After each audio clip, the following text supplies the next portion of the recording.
I appreciate you taking the time. I always enjoy interviewing artists who are in the throes of doing something that is new and challenging and different. And rarely do I get a chance to kind of appreciate what it must be like to be caught up in the actual whirlwind, right? I mean, everyone's just watching you from afar. How are you feeling these days as someone who is taking the steps to not just step out and show people what your talent is all about, as such a gloriously talented violinist and fiddler, but also the fact that you're actively a student and you're working on your education and you have family responsibilities is all part of the paradigm. How do you manage that? Yeah, so honestly, I don't manage it the greatest way. Like, honestly, it is every day, it's one day at a time for me. So when I wake up, I have a schedule that I follow and I go through it.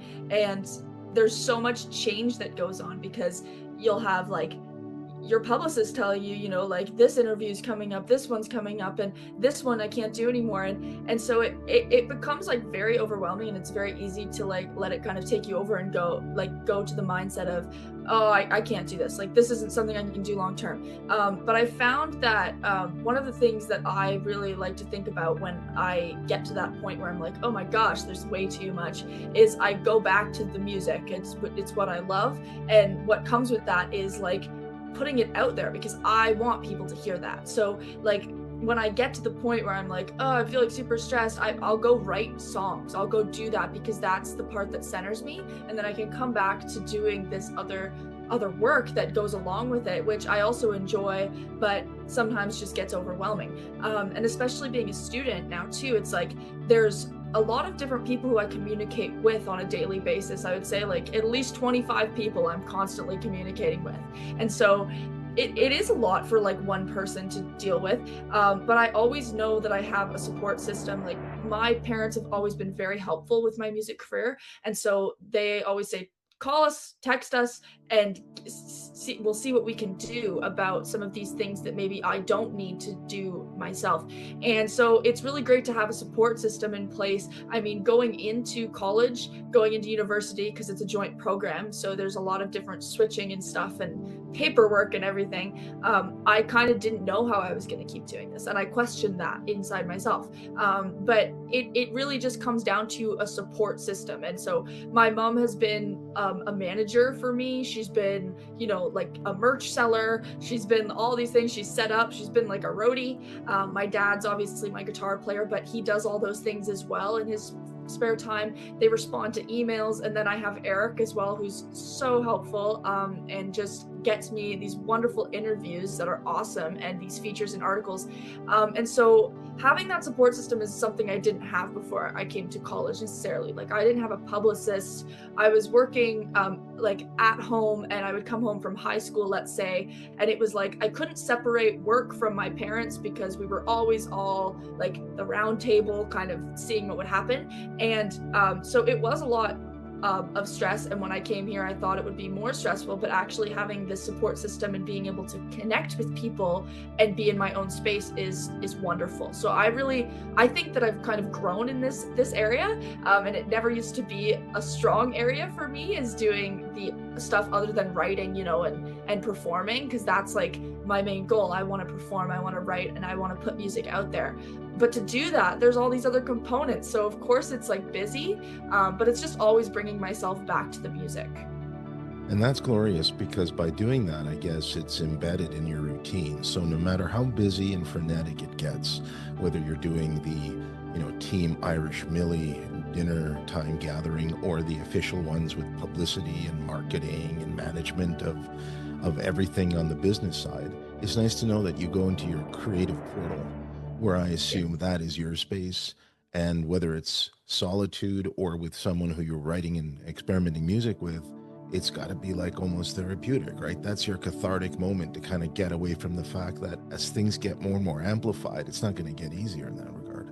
Exactly. And I always try to remind myself, like, when I'm doing these things and they get challenging, and I think that's something that a lot of musicians struggle with that, is that you are going to achieve that goal, and the harder you work, the better it will feel when you achieve that. So taking like shortcuts or, you know, giving up, it's not going to feel as good when you achieve that goal if you continue to work hard. When you look back on your hard work and, you know, the blood, sweat, and tears you pour into your work, it feels so good.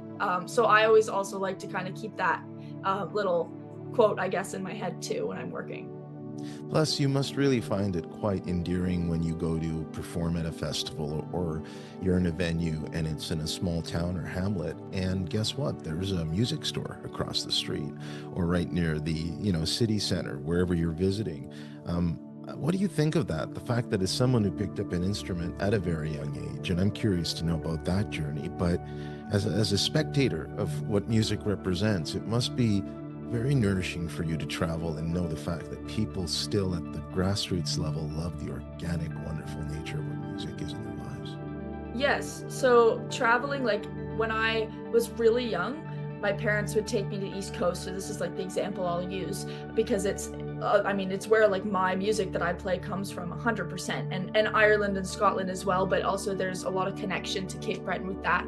And traveling around, like, you're right, like there is always a music store. You're gonna go, my dad and I go in and we see people playing, and it's like there's that reminder there that, you know, you could just go sit in a music store and play music for hours and hours and hours, and it's still beautiful, and it still has the same amount of value as me, you know, sitting in a recording studio for hours and hours and hours, because at the end of the day, it's all music.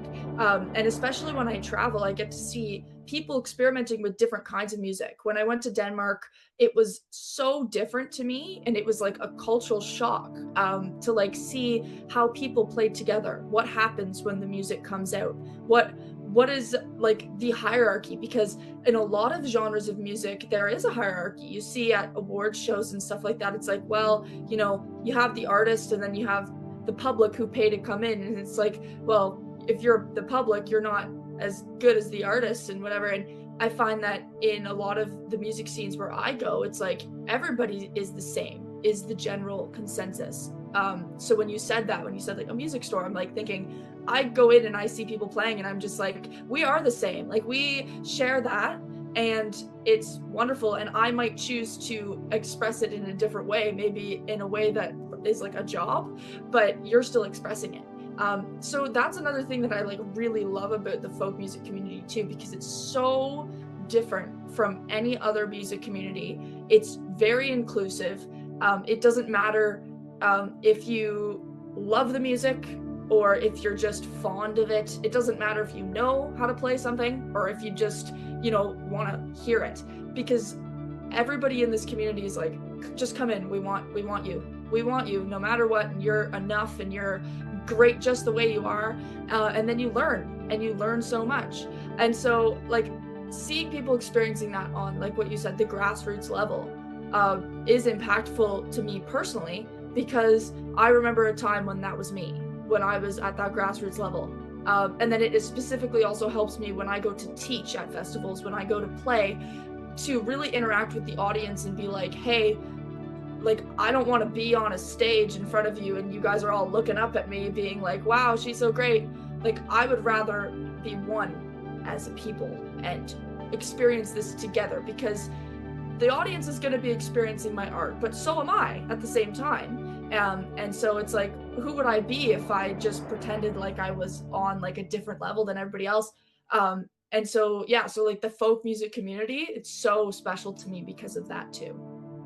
Where did that self-awareness you're displaying come from? I mean, most musicians, especially in their teenage years, if they exhibit any kind of real precocious talent, that can usually be somehow promoted and commercialized, especially in our neighbors to the south. That's usually what happens. A lot of young musicians start as having roots in one area of music, and then as they grow more popular, they get pulled into kind of a mainstream appeal. What I'm noticing about your performances, and it's very reminiscent for me, you know, as someone who's of a different generation than you are. I remember growing up with that great piano player and vocalist, Tori Amos. And she had such a distinctive style because when she played her instrument, she was literally feeling the instrument. It was exhibiting itself through her. Your performances are very much like that. Unlike most violinists and string aficionados who get up there to perform, they're usually quite stoic and not a lot of movement, and there's this sense of quiet dignity because they don't know what to do.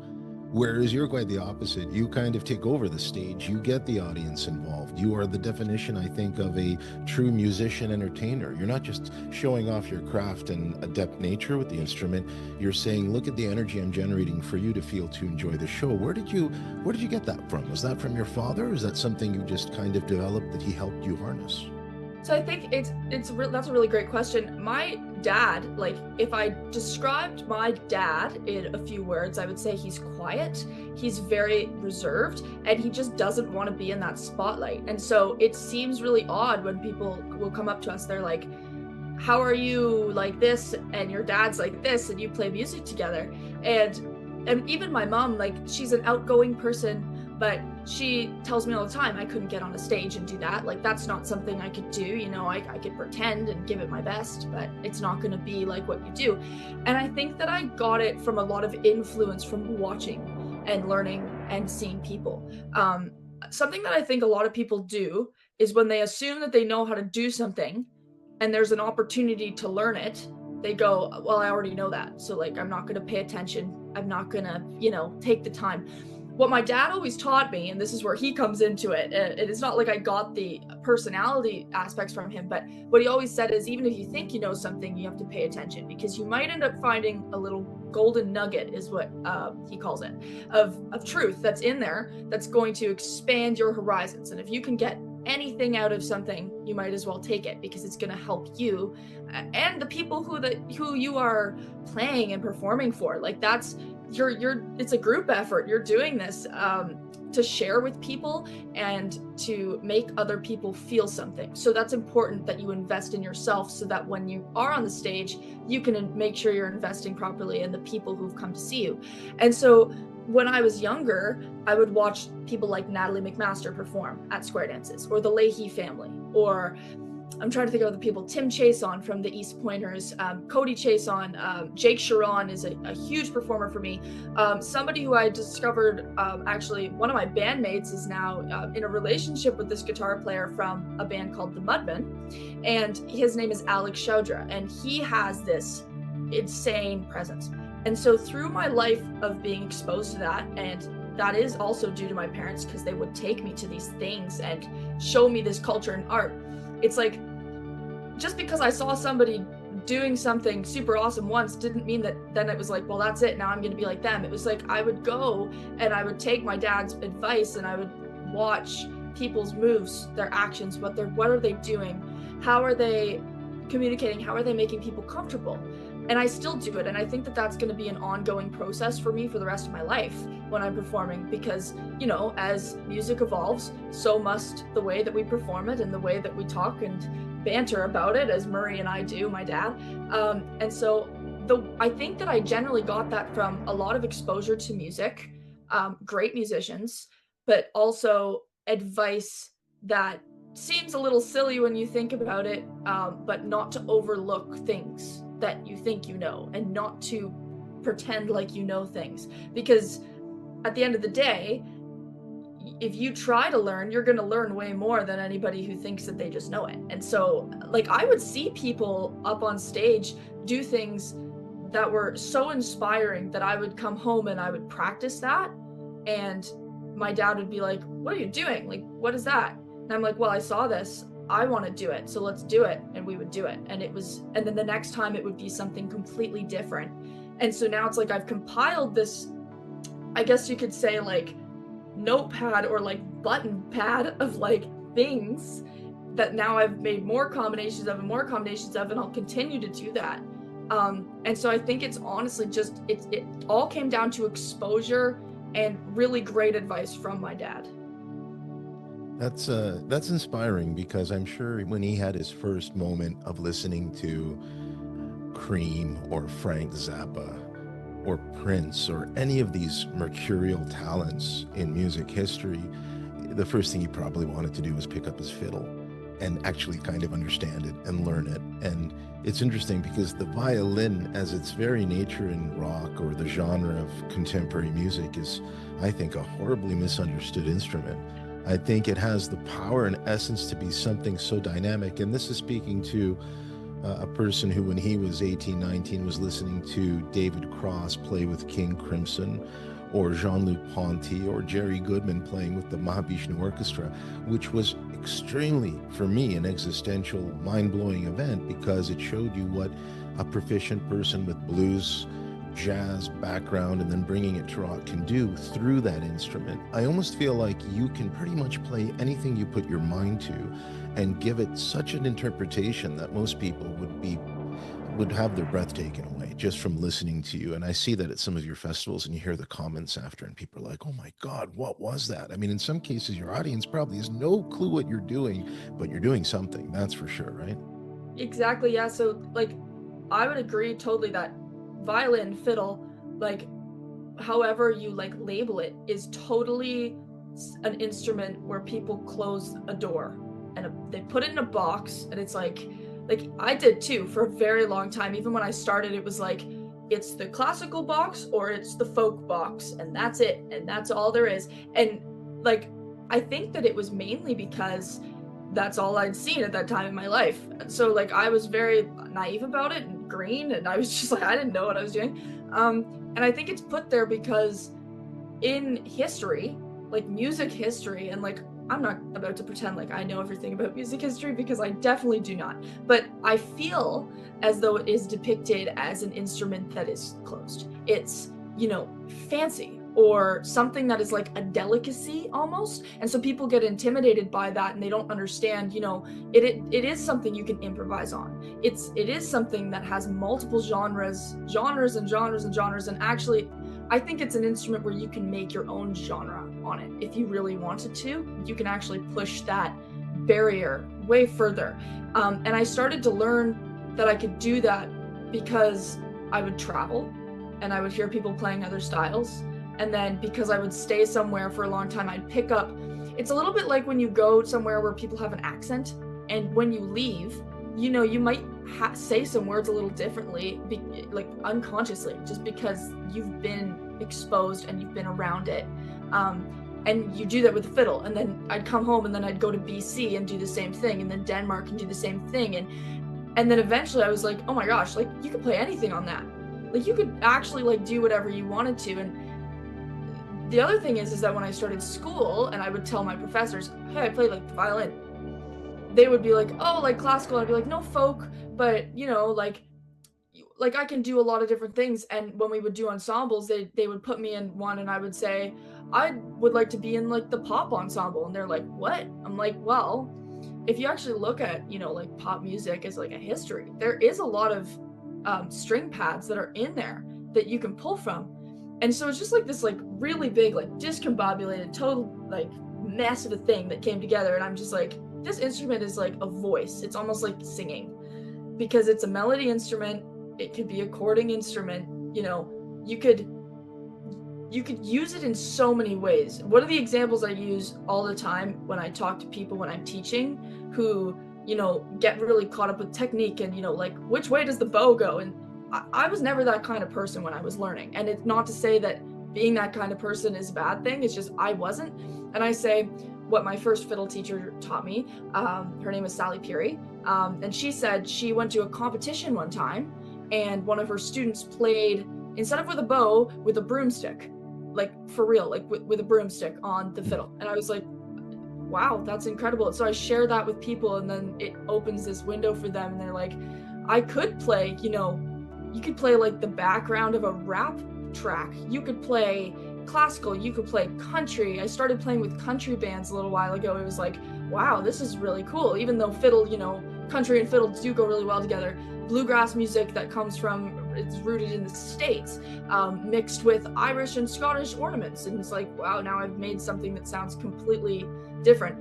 And then also in school, when I was learning about all the different types of scales, like Phrygian and Lydian, and I was like, oh my gosh, like with all these scales, you're giving a different story.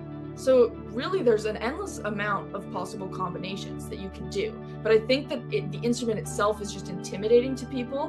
One, because it is a very hard instrument to learn, of course, but also because in history, I feel like it was depicted as something like to be afraid of or to be very careful around and, like studious, and I don't think it needs to be that way.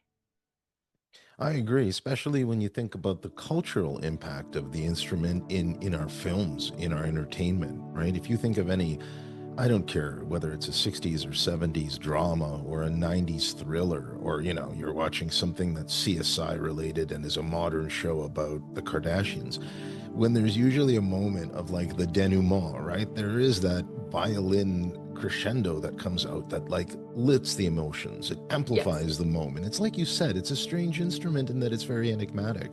It's underestimated grossly.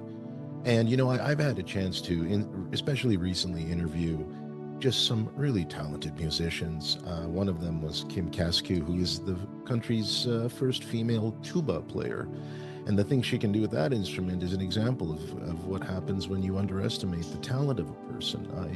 I interviewed Chris McCool from the Sultans of String, and I'll tell you, the way he regards the instrument in his philosophy of life is very reminiscent of what you're doing, in that you're not letting it limit you. On the contrary, you have that rare instrument that can set you free and make your audience stare at you in wonderment and say, Irish Millie, what the heck? This is fantastic. I can't wait to pick up her discography. And I rarely do a double take when I research a person or an individual I'm interviewing. But when I found out that you were a 7-time Canadian Folk Music Award nominee, I thought to myself, how does she not let that go to her head before the age of 20? What are your thoughts on that? That's got to be one of those badge of honors that I'm sure you're not flaunting, but you get asked about from time to time. Yeah, of course. Like, honestly, when people ask me, like I get the question a lot, how do you feel like being nominated for something like that? And I always come back to like the gratitude for having my work recognized on a national level is something that is like unmatched in my brain. And it doesn't go to like me thinking I'm so great because it did this. It's more, I'm so grateful that people see what I see in my work or what I want them to see, if that makes sense. Because, there have been times where I've made work where it has done nothing. It stays in the book, it doesn't go out anywhere, and that's that, because that's all artists. You have that. But when you work really hard on something, like hours and hours of time, and stress and arguments with people who are trying to help you arrange, or people who are playing it, the scheduling of having the bass player coming, like it's a lot. And then when you get that nomination, it's like I feel very proud of myself. And I mean, it doesn't go to my head, it's not something that I would ever like be like that I would brag about, but more so I would say like brag about how grateful I am, I guess, because it's something where there are so many people who play music who are just like me. Like, as much as like people will be like, oh, there's like, you're so unique and everything, I'm like, well, there's so many people in the world who play music just like me. I mean, maybe not exactly, but there's a lot of upcoming artists who are my age, who have music, who apply to these awards, and the fact that they've chosen my song or my record is like, that is something that I am very proud of. But it also comes down to gratitude, for sure, both for the jurors of that, the award ceremony for making it possible to have folk music be featured on a national level, because it is something that's fairly new over the last, I think it's been only about 20 years of that, the award ceremonies. But then also I'm grateful for all the people who helped me get there, and I know that without them, I wouldn't be there. And maybe that's why it also doesn't go to my head, because it's like, it's not all me. I might write the music, and I might have some ideas, but then there's my dad in the studio for 8 hours for 3 days a week playing his parts, going in to redo them because something went wrong with the mic, and that happens, and then now it's him. Now that's like his hard work. And then there's the producer, and then there's the mastering engineer who we send it out to in BC, who then communicates back and forth with the mixing engineer. It's like this whole whirlwind of, it's a project. And especially the quickness that we've been able to do it over the last 5 years that I have been applying for these awards. It's like, these people are incredible. Like, I think of that when I think of these 7 nominations. I'm like, oh my gosh, am I ever grateful to have so many people who are like so good at what they do and also make me better. And that's part of the reason I ended up going to school for audio engineering, because I was so grateful the first time, my first album ever, somebody approached me, his name's Gregory Pastek, and now he's my mastering engineer for all my tracks. But he approached me when I was 11 or 12, and I was playing at Peterborough Farmers Market. And this is like, I don't know, like I was not even thinking of a career. I was just having fun with Murray at this point.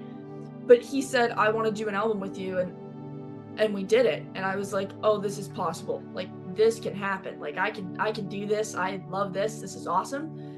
Without him approaching me for that, I probably wouldn't have any of the other things I have today at all. And so, like, I just look around at the people who make that possible.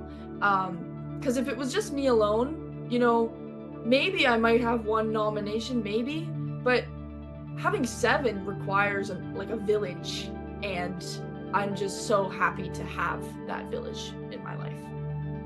What glorious validation too of all the hard work of Team Millie, which Yes. people, you know, they don't see when you're performing. They don't see that. They just see you and they think, oh, she's picked up her instrument and arrived at this venue and she's playing and we're clapping. They don't see the layers of preparation, Exactly. organization, which as someone who manages musicians and runs festivals myself, I'm so impressed with the fact that you're aware of that now. Because I think that there have been others in the industry who become very, very popular and famous, and the next thing you know, they lose sight of that. The fact that you're pursuing your education concurrently while performing is a testament to the character you're building for yourself, so that people who come across you understand that you have real depth behind your music, and that you were discovered not with a plan or ambition, but by happenstance. By simply Yes. playing and having fun at a market, at the farmer's market of all places, which is perfect. Yes. What do you say to people, and this is very inspirational, Millie, because there are going to be people watching this and young musicians who may not have access to the opportunity, but the talent's there. I'm sure you yourself at various points in the last few years as you've been ascending have realized that the expectations always get higher. Want to level up, get to the next tier, you got to go on a big quest, as they say in life. How do you encourage people who maybe feel they have that talent, but don't have the road in front of them paved in such a way, and not that you had your road paved, but they don't know what steps to take to surround themselves with the right people? Exactly. I mean, I think I was pretty lucky with the family I was born into and how supportive they were of my art to be able to get here, because, like, I don't know, like, maybe I still would have done it if my parents said, you know, art, you shouldn't do art or whatever. Like, it's possible, but also maybe not. And so, like, that, if I'm putting myself in the perspective of somebody who maybe didn't have a dad who was like, let's go to Long McQuaid and let's look at a fiddle and let's do this, and, you know, always convincing me and pushing me, I think it would be really hard, because it's hard when you're good at something and you can't be recognized just because of the limitations of your opportunities. Maybe where you live doesn't have places where you can perform. Maybe you can't afford a specific kind of instrument. And I think that the way that I would have gone about doing that, and have before in cases where I have felt limited, is I use that talent to the best of my ability for everything. So, you know, I started at the Peterborough Farmers Market. I had supportive parents, but I didn't have very much money while I was really little. And, you know, like my parents are teachers. Like, it's not like they're like rich people and we're living in a big house. Like, we live in like a moderately sized house. And I was at the Peterborough Farmers Market, and it's like, because I was putting myself out there in any way possible that I could, that I was recognized. Because, you know, if I decided not to go that day, I never would have met that guy who did that record for me. And so I think that people who don't have those opportunities, but they have that talent, and maybe they have like a crappy instrument and it is what it is, but you have that talent and you're there, I think you just need to find a way that you can show people. Because, you know, when you get to the point where you're like asking for money to be paid to play your art, it's a bit different. But at first, like, to get there, to build there, you kind of have to, like, I had to buy a busking license. Like, I was like going in, I paid to be there, to play there. But there's also like people who play in places where you don't need to pay to play. and they show off their talent, you know, you never know who's gonna walk by. Somebody might walk by and see you and go, wow, like, that's incredible, and all of a sudden you have this connection. And so for people who don't have those opportunities, I say go play for people, go be out where people are. And it might be really uncomfortable because you might be in the subway station and it's like, whoa, like I feel vulnerable sharing my music. But if you have that drive and you have that passion for it and you want to gain the opportunity because you started off maybe on like a less fortunate level, you have to push through that first chapter.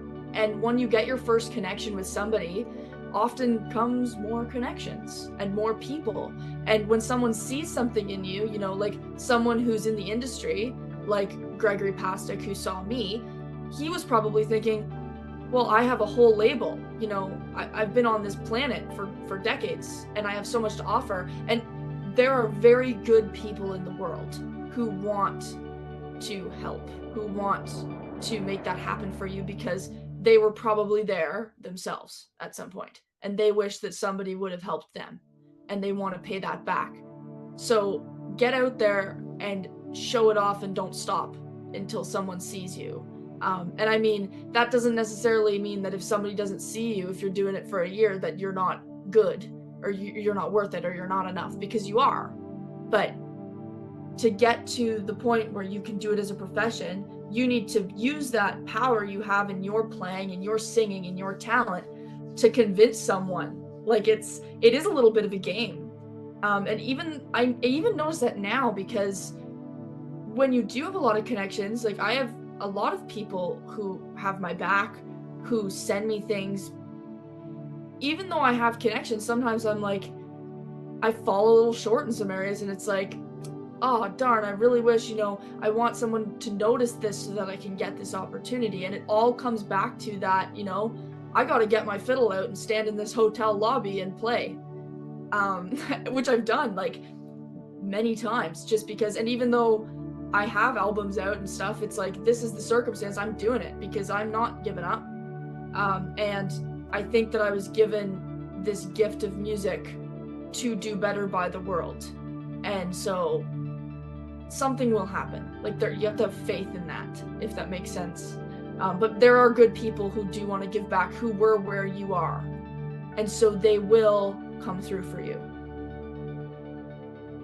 I completely agree. In fact, I'm just a little stunned at the fact that you figured that out at such a young stage in life. I think there's some people who go through entire lifetimes without even understanding the merits of still believing in the good people, right? Seen all good people, like that classic Yes song. Millie, what a pleasure this has been to talk to you and to learn about what drives you, because I think that's what's going to inspire a lot of people to come out and see you, not just as a curiosity of you know, look at this prodigy on a fiddle, let's see her as a spectacle. That would be completely undermining you. On the contrary, I think they'll leave thinking, that's an extraordinary musician, and now I'm inspired maybe to go out and do things myself that maybe creatively I never thought of. Can you quickly give my audience an idea of what you have on the horizon and where they can find you with some future shows that you have planned? Of course. So my website is irishmillie.ca, and my past shows are on there, but also my future shows, and one's coming up for this week. In fact, this week is a really important week. On Friday, January 23rd, I have a show with two of the fellow recipients for the Emerging Artist of the Year for the Peterborough Folk Festival at Market Hall in Peterborough. And we're doing a show to give back to Peterborough for giving us that opportunity to shine and you know, receive that award and have that honor. And so the three of us, Jeannie Truox, Van Camp, and I, we're going to do this awesome show. And tickets are still on sale on the Market Hall website, but also on my website, irishmillie.ca. And then, of course, the Canadian Folk Music Awards are coming up, which you mentioned, and they are April 9th to 12th in Calgary. So I will be flying out to Calgary, and that's something that you can also get tickets for too, to come watch. And there's some incredible talent. It is like an insane experience, and I think if I wasn't nominated, I would still go because it's just so wonderful. So I really encourage people to definitely look into that. And then finally, in the summertime, I have a lot of shows coming up. Summer is, you know, like the pot of gold for the musicians. There's not a lot of I guess, regular job happening, if that makes sense. There's the music job. That's when you dive into it. So I'm doing an East Coast tour, hopefully with Luca Hall for about a week at the beginning of July. And then I'm going to be playing around the Maritime provinces through Quebec and back in Ontario, close to Ottawa. And then I'm really hoping that I might be able to go some other places in Canada, maybe out west in August. So I look forward to all of those opportunities coming up, but all of it's available right on my website, and it's updated about every day. So if you're looking to come see me, that's where you got to go. And I think a lot of people will come and see you. I think that it's just a matter of time before they discover some of your recent music, especially that you've turned into full albums of just sumptuous joy for the ears. And I wish you nothing but continued success and hope we can do this again soon, very soon. Well, thank you so much for having me. It's been a pleasure.